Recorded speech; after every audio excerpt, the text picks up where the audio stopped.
My name is Olga Núñez Miret, and I'm from Barcelona, but I've been living in the UK for a number of years now.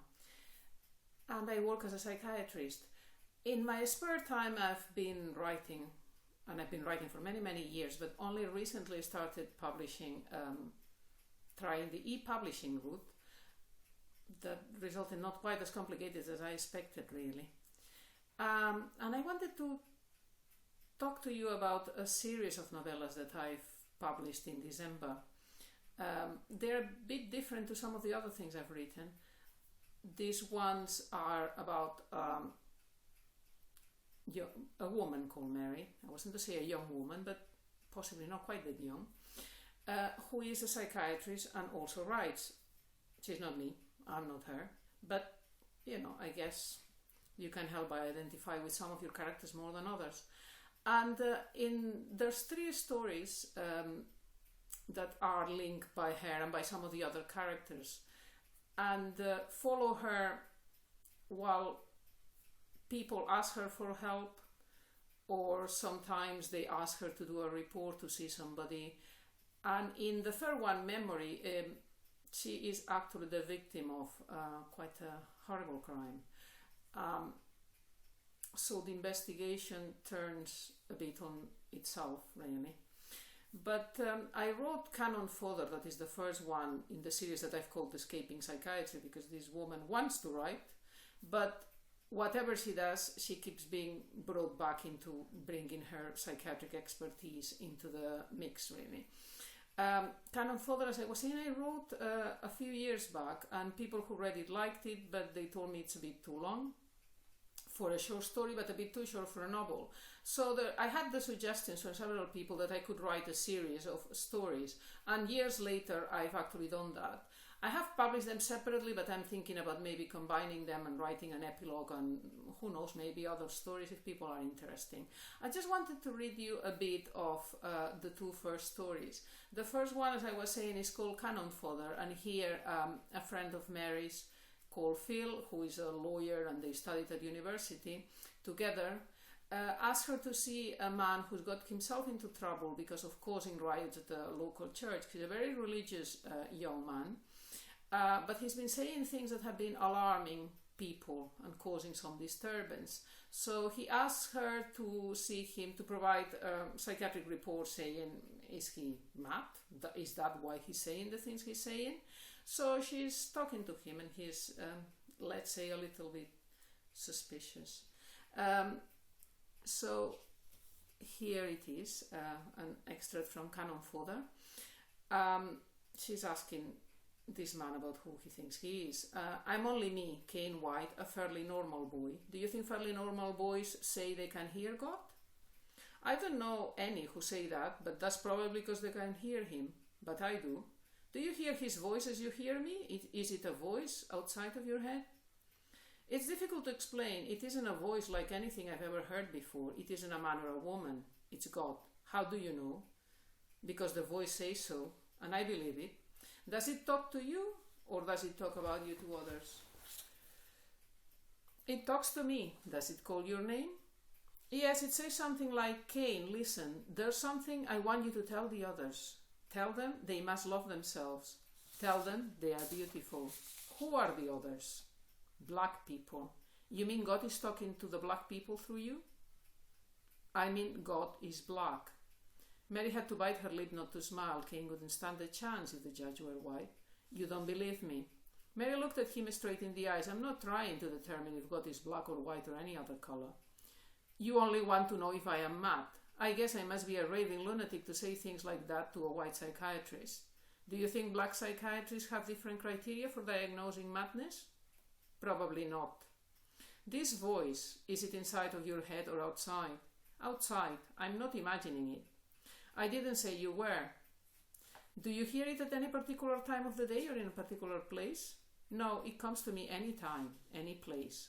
When was the first time you heard that voice?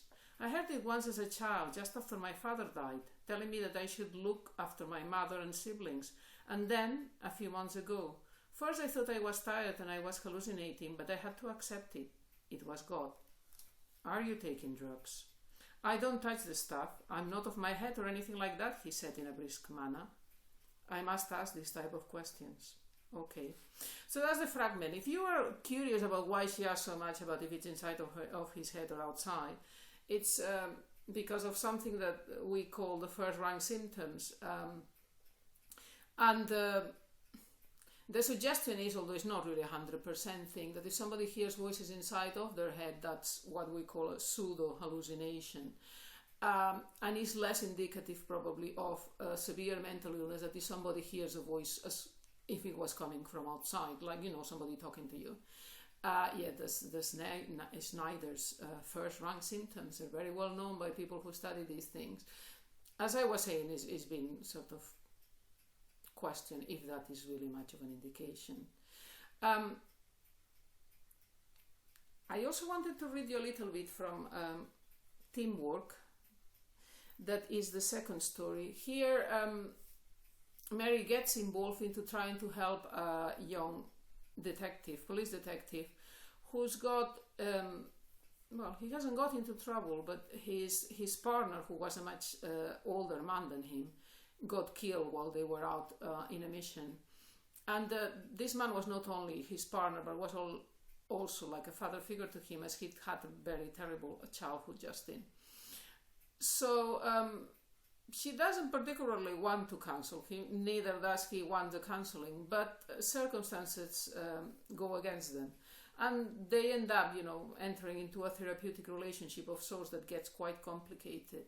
And in this part of the story, she's talking to Phil, her lawyer that you'll remember from Cannon Fodder, who had asked her to see Kane.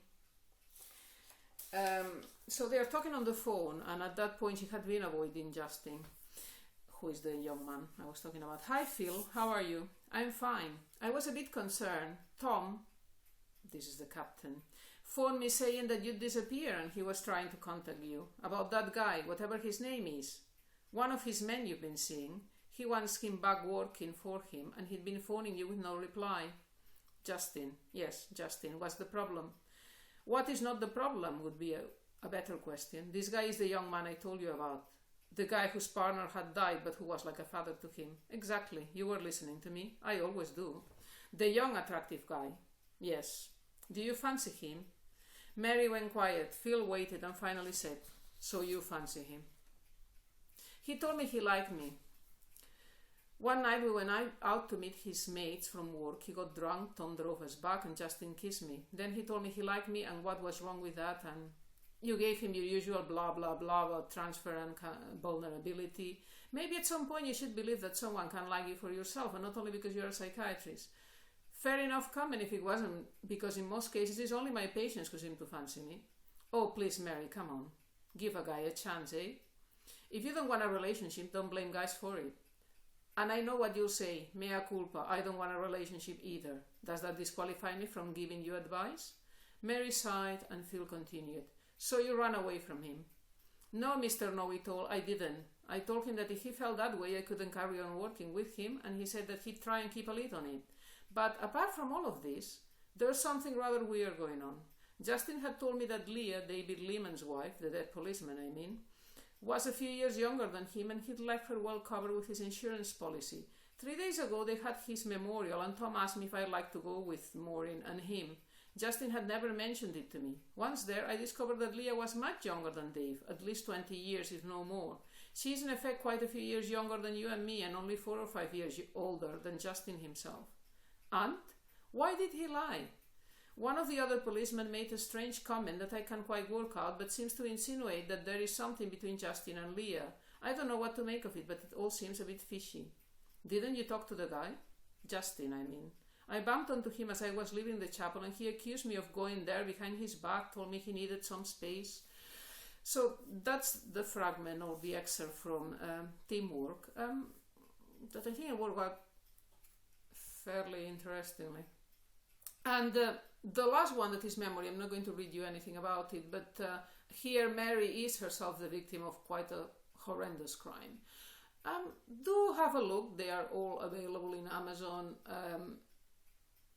in all the stores in Amazon. They are very cheap. They are 9.99, I was going to say p, but they are cents really.